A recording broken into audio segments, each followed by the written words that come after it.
Hello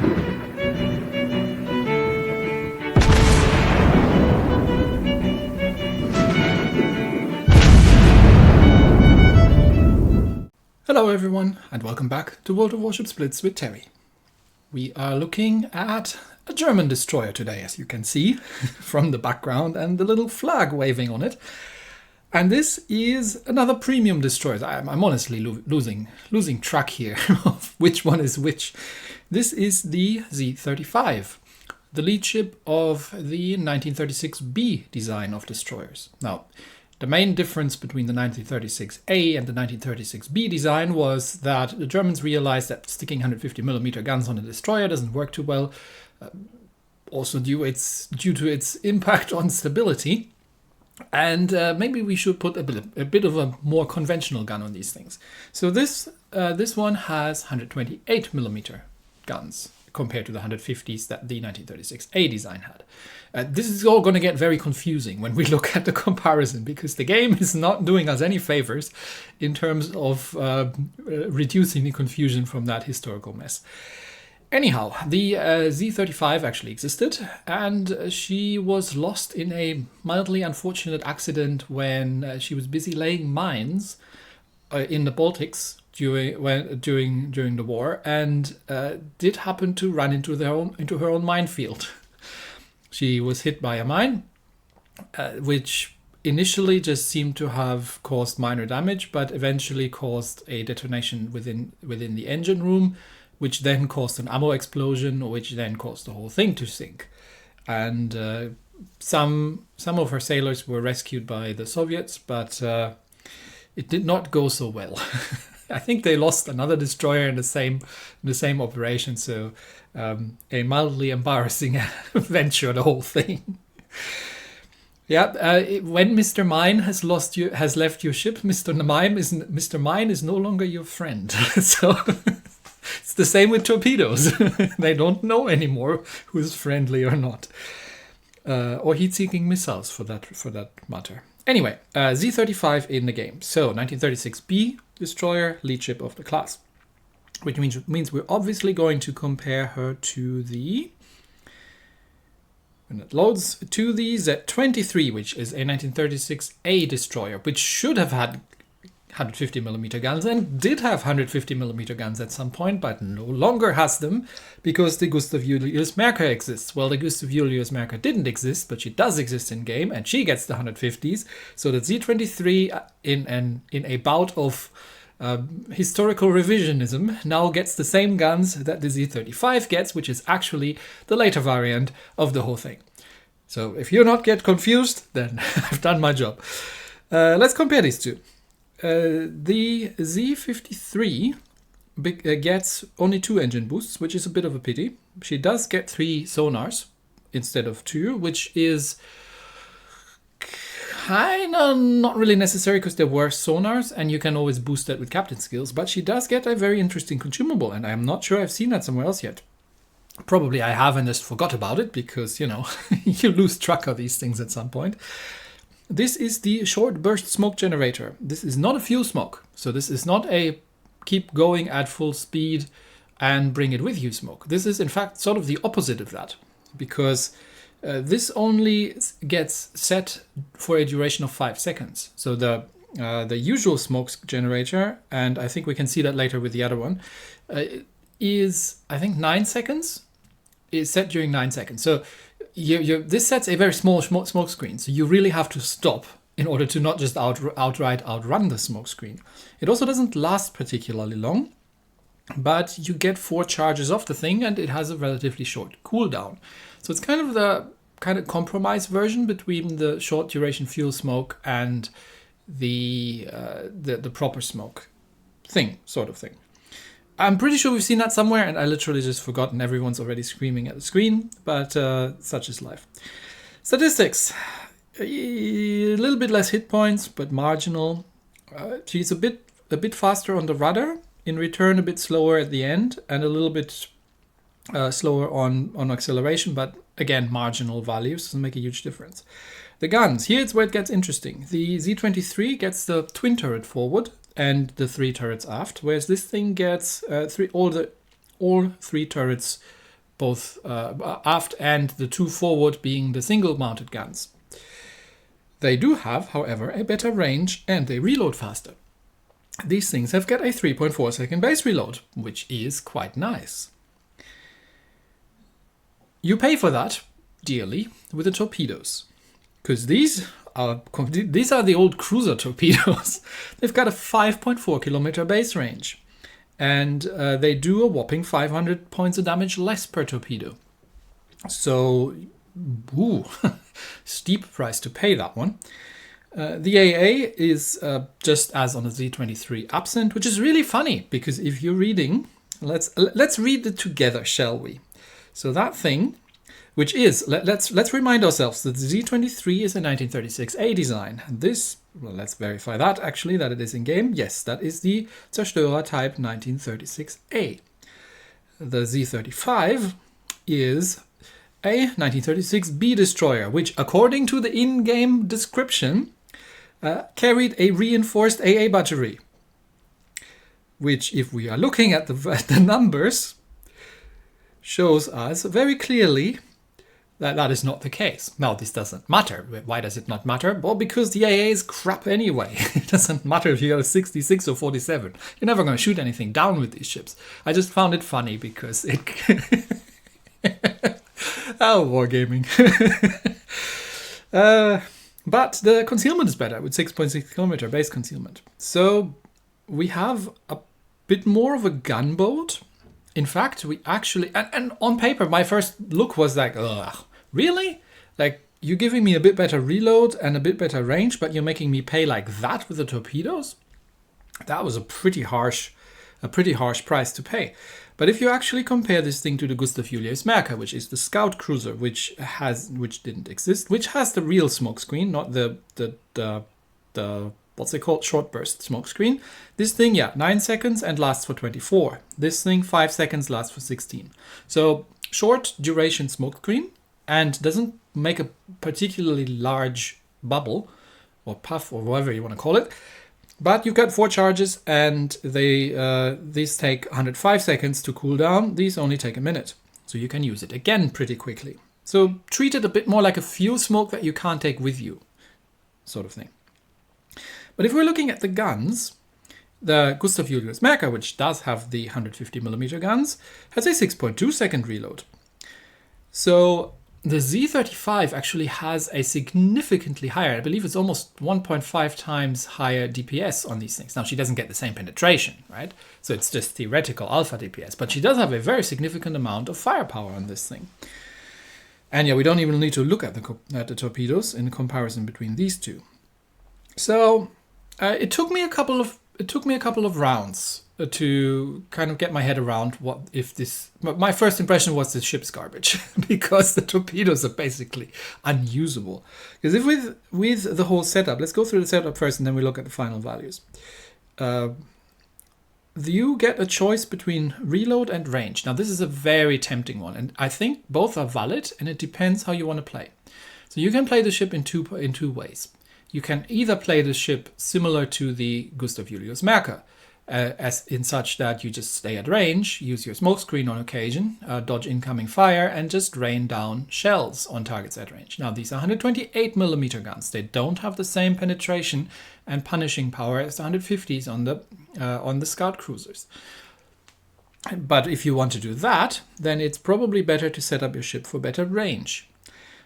If you want to play more aggressively, which you can also do, because you do have sonar and smokescreens, and they're pretty much the same maneuverability as the main line, and the guns are very, very punchy because they reload faster, you can go for a full-on reload, which is what I've done here, where you got a main battery reload on the elite bonus, and then actually use the reload module as well. The rest is standard destroyer setup with concealment.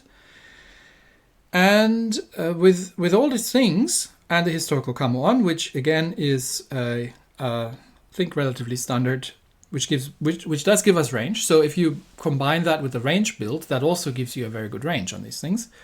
It does give us a little bit of torpedo range, which is we'll take it, but it's not going to change much, and gives us better surface detection and traverse. Gets us now to these following values. We have a almost 3-second reload. And these are German 128s. They do over 500 points of damage. The HE is a bit garbage, but if you do want to try and set fires, you can. But the joy is in the armor piercing on these guns. And we've got a 9.3 kilometer range. If we actually were to use the elite bonus, that would still go higher. The torpedoes, 5.6 kilometer. You're kind of used to these from the German cruisers. They're more like occasional torpedoes. And if you play aggressively, you need to play at close range. Because even with the concealment module and the historical camo, you get a base surface detection of 5.68. That is before consumables. So you get just below torpedo range, but you're never going to stealth torp in this thing. Whereas with the tech tree one, you can perfectly do that. If you're low on hit points, just become a torpedo boat. That is not an option you have in this ship. So what do you do with this thing? Well, I personally ended up playing aggressively and just putting my mind to it that this might work and it's glorious, or it might not, and then you just die. Because to a degree you depend on the situation. Playing at long range with the 128s isn't quite as satisfying as it is with the 150s, because you will find that against smaller targets you're not getting anything done, and against larger targets, unless you are able to hit a battleship bow stern section at long range consistently with armor piercing, you're not also going to get an awful lot done either. So I figured, screw that, we'll play this aggressively, and that's something you can do. But it just be aware that it doesn't always work. The commander I've put in here is pretty much a standard sort of destroyer commander. I have because we have three sonars already on this thing, actually used the armament repair expert, because I figured maybe I'll get my turrets shot off. Doesn't seem to be happening an awful lot, so didn't really need that. But you could get yourself another sonar if you want 4 of them. But the more interesting one is the Mistweaver, because you could be making the same argument with the fuel smokes that, okay, Mistweaver doesn't really give you an awful lot because the smoke duration is so short.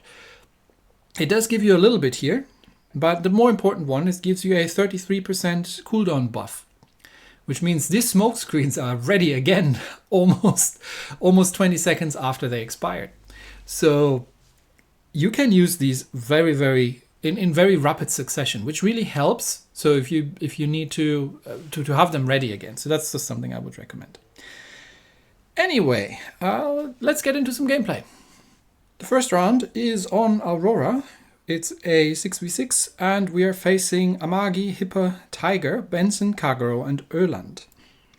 Off we go. The Z35 is a very, very capable destroyer hunter. The Z23 was a very capable destroyer hunter, and this thing even more so because of 3-second reload with these guns.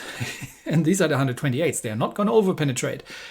Makes this very, very murderous against enemy destroyers. Plus you've got the sonar, plus you actually have the smoke screens as well, which you don't have otherwise. So you definitely want to switch over to the armor piercing. And I am spawning on the left flank, so let's head over and see if anyone's coming down this route, because usually somebody comes down this route. And with 3 destroyers, I'm expecting at least one of them trying to sneak through here and try to outflank us and go for a sneaky cap. Now, I do have, what I believe is an Admiral Hipper with me, which is very much appreciated that somebody comes along actually on this side. It's not always given. Oftentimes I'm just alone cleaning up here. But it's very nice to see that cruiser is coming along. So my job right now is to scout for the Hipper, because I have a relatively good concealment. And I should be able to spot things. I'm not super quick, but anything that manages to get within the detection range is going to be in a world of pain. And I have 4 smoke screens. Okay, that's an enemy Admiral Hipper. So we got ourselves something here. Let's see where he goes. I'm obviously spotted, so don't expect to surprise people. Let's see if he comes out of there, or maybe we can just deter him from doing so. So if he comes out, he runs into my torpedoes. If he doesn't, then well, at least he's not really as much of a threat for me. So he's not shooting at me anyway. But he avoided the torpedoes, but that kept him busy and allowed me. Oh, hello, Mr. Kagero. Oh, where are you coming from? Didn't I know that someone's coming out of here? So let's use our first smoke, just so the cargo doesn't know where to target us, and start hammering away at the cargo. And this is just what this ship is meant to do and was born for. Yeah, the cargo goes for the friendly hipper, because he hasn't really seen me, and he has lost almost all his hit points in sending his torpedoes away against a cruiser that is mostly likely to dodge them, because he's seen them coming a mile away, because I've been around here and have spotted them. So now it's just a matter of getting that cargo killed, and the hipper actually takes him out. Nicely done. That leaves the enemy hipper, so we can start shooting that thing again. And you see it adds up, right? He is returning fire, so I am going to have to maybe move a little bit. But I have noticed that the other two destroyers, one of them is near the battleship there, the Cap. So they are threatening the Cap, which means hopefully the friendly hipper can deal with the enemy hipper. Yeah, he's on full hit points. You should be fine. I'm going to be needed on the other side, because there are two destroyers over there potentially threatening our Cap. One of our destroyers is going the long way around, so I am going to head over towards the other side and see what I can do there. There's a Tiger. We can just shoot at that thing. I mean, I'm spotted anyway. Okay, the other destroyer is a bit far out still, but there was one that was spotted just behind the island, and we can just unload at the Tiger and make ourselves useful. And that thing has no DPS whatsoever, so not really scared of it.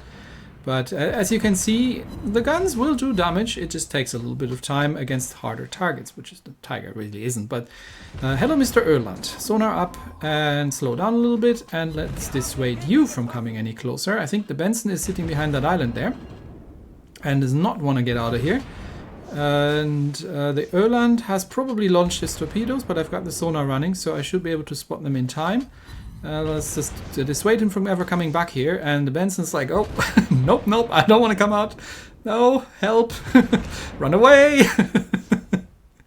So Benson's staying behind his island if he knows what's good for him. So which means I can now start shooting at the Erland. There come the Erland's torpedoes. So hopefully our battleship knows that these are coming. Okay, where's that Benson going? He's gone undetected. So if he's coming around the right side of that island, yep, oh, really? Okay, sure. Suit yourself, Mr. Benson. That is the end of the Benson. He has gotten his torpedoes away, unfortunately. So he might still get some damage in on the battleships. The friendly hipper still hasn't killed the enemy hipper. So yeah, he's taken down the Sovietsky Soyuz with him, which was a good trade because he was on super low hit points, and a battleship is worth more points than a destroyer. So while we are shooting at the Amagi, oh, it looks like the friendly hipper actually has a bit of a problem. Oh, no, there's the Erland, never mind, full on reverse. Smoke up, so he doesn't get the torpedo lock. No, he's already fired. There come the torpedoes. And that's why you need to keep an eye on your minimap, people, because these torpedoes can be a little hard to dodge. Okay, sonar up in case, because I've only seen one spread, in case there's another one coming. And let's see if we can blind fire that thing to death. Yes, we can. So that's the end of the Erland. What else is out there? How are we doing? We're 1 kill ahead now.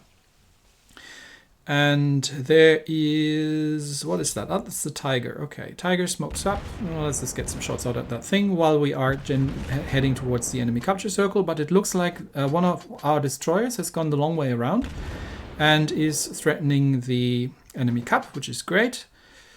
I'm just blind firing to the smoke at this point. Where's that thing? It should be somewhere there. But that Le Fantasque now has a hipper chasing after him, so I'm going to help out there. And if the hipper is busy, then I can do some damage to that thing and hopefully gun him down before he can... Okay, that's the carrier. Carrier is already dead. It's a bot anyway. Let's save our torpedoes for the hipper. And we don't technically need them, but he's got the sonar up, but he is in a full turn. So I'm not sure he's going to have the maneuverability to dodge these torpedoes. While the sonar is up, there's no reason to use the... Oh, no, he's tried a torpedo run against me. Well, that wasn't going to work, buddy. I didn't even need the last smoke. So, we have done our duty, I would say. We've done our job here. This is the typical German destroyer playstyle of, just roll up your sleeves and get stuck in where you need it. It's not always the most glorious. It's not always the highest damage, but it's the be where your team needs you to be, and deliver the pain. And in that role against enemy destroyers, this thing is monstrously murderous. So that is a very, very fun ship to play in that particular role. Let's see if we can still manage the cap. With any other destroyers, I would have said going around the long way and threatening the enemy cap is a bad decision. But with the Fantask, that thing is fast enough to actually make that happen in reasonable amount of time. So I'm okay with that, and has done his share of damage. So well done. Just if you're in a slow destroyer, don't do that because you take yourself out for 2/3 of the battle if you're sailing the long way around. We haven't done an awful lot of damage, but we haven't got no torpedo hits in, and we've done almost 50,000 points of damage with the guns, and that gives you a little bit of an indication what they're capable of. In the second round, we are playing Domination on Friar's Lantern, which is a map that I enjoy. And we are top tier because we are up against Black Bismarck, Sinop, Nagato, Cherbourg, Admiral Hipper, Kagro, and Yudachi.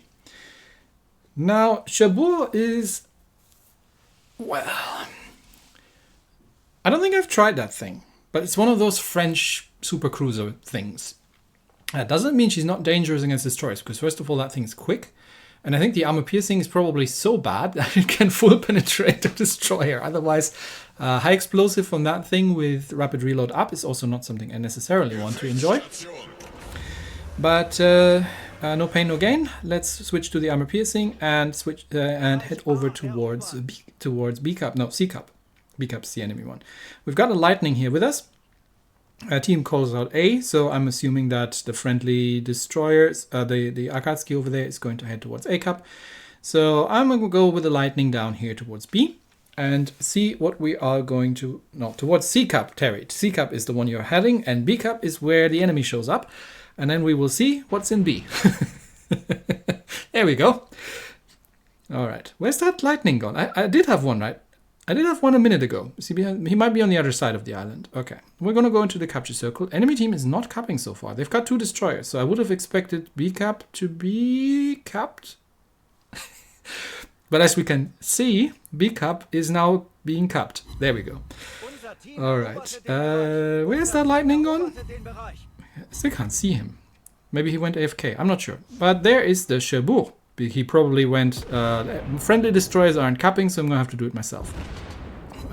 Got some shots out at the Cherbourg. He returns the favor.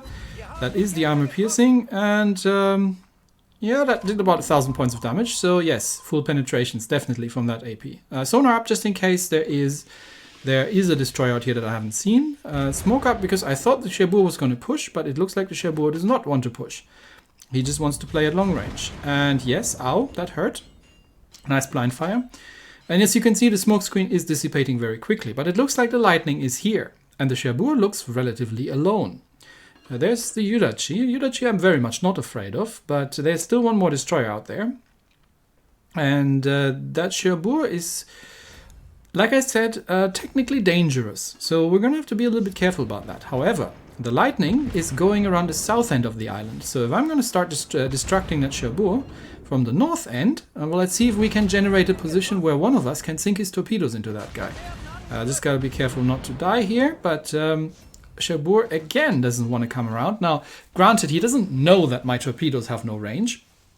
So he is, if he assumes that I have a 7-kilometer range, well, it's still way out of range, but it would explain why he doesn't want to necessarily push in. But I'm now unspotted, which means I can turn my ship around and send some more shells in the general direction of the Cherbourg, and then close the range, because the lightning is doing the same thing on the other side. So now Cherbourg is running into a crossfire, which means he is going to have to turn away from the lightning, which means if he does that, he's going to run into my torpedoes. Because at this range, let's see what he does. Torpedoes to narrow spread. And where are you going? Cherbourg, where are you going? Smoke screen up. And he is in the full turn. He is shooting, but at this range I think his AP started overpenning. So he should have probably switched, but now he's going to eat all those torpedoes and a couple of lightning torpedoes coming back. They don't do an awful lot of damage, but if you can get them all on target, that is a very dead Cherbourg. And there was proxy detected there. Okay, Cherbourg down, B caps next, and there's a Nagato. Let's keep going. Well done, Lightning. Good job there. Good team play. Let's do the same thing again with the Nagato. Alright, let's get some shots in at that thing, and yeah, if you hit the belt or anything else, you are mostly going to over-penetrate. But as you can see, my smoke screen's already off cooldown. I literally just used that thing, it's already off cooldown. Nagato is turning around, which makes sense because he's got the guns pointing in the wrong direction. And my torpedoes are already reloaded, so we'll just lead it a little bit because he's coming out of the turn. Heal that one up and start unloading into his bow section, because that's where the hurt is. That's where the pain comes in, and where these guns are going to absolutely hurt him. And I am going to put the smoke up just in case the lightning wants it, because he's right next to me, and the Nagato is firing armor piercing at the lightning at this range, which is not going to really work very well. Should have probably switched to high explosive, but he might have on the second salvo. But now come the torpedoes in. And that should be the end of that Nagato, if the lightning can get his torpedoes on target. No, it's just one, so... okay, sorry, I took him out. you obviously... I was about to apologize there. You're obviously a little quick on the trigger. But let's finish capping B and see what our team is doing. So we're holding 2 of the capture circles. We are... I've got a full health lightning with me. We're 1 kill ahead, so this looks... Well, we've still got 2 minutes, but this looks relatively good. There is a friendly Akatsuki, which is running low on hit points and is getting shot at, so he's running away. But yeah, lightning's on full HP, so he should be able to make something happen there. And I've still got 1 heal coming off, so I'm still good as well. So let's keep going, and don't sit on our laurels just yet. Let's see there's a very low health Black Bismarck. So let's see if we can do something about that guy. And we just need to get in range. And he is in the turn. Unfortunately, again, you only have 2 guns forward, so you're not gonna do an awful lot. But nope, stop, Kagro, zoner up, just in case. And I can't get through there. I thought maybe I could fire through the gaps.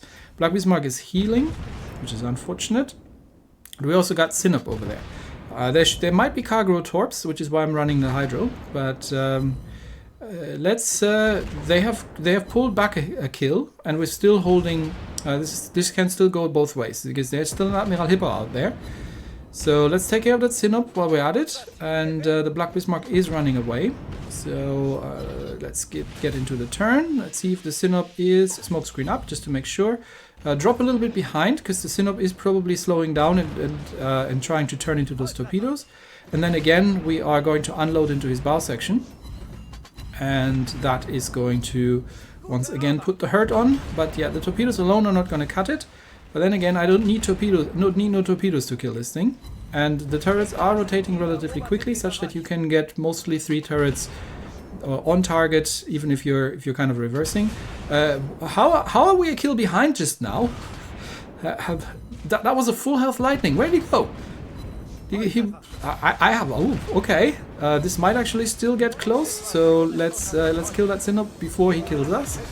And yeah, unloading into the bow section does the trick. And now we have lost C-Cap. That might be the Yudachi, or no, the Yudachi was dead. It was a Kagura, wasn't it? But I think, yeah, we've still managed to get through that. Oh, how quickly the tides can turn. But yes, so this is what happens when this ship works, and you can get yourself into torpedo range. So the range of potential damage from this is somewhere between 50 and 100,000. 50,000 if you get only the guns on target, and 100 if you can also get your torpedoes away. But that is situational. You cannot always rely on that. On maps like this, like domination maps with lots of islands, this is a good thing. Otherwise, just content yourself to be on anti-destroyer duty and long-range gunnery, and just do what you can. And remember that the German 128s actually have the same fire chance as the 150s. So while the HE damage is pitiful, the fire chance is actually not completely terrible. So you can, if you have an opportunity, also set fires at range with the rate of fire on these things. Anyway, that's it for me today. Thanks everybody, and I will see you next time. Bye bye.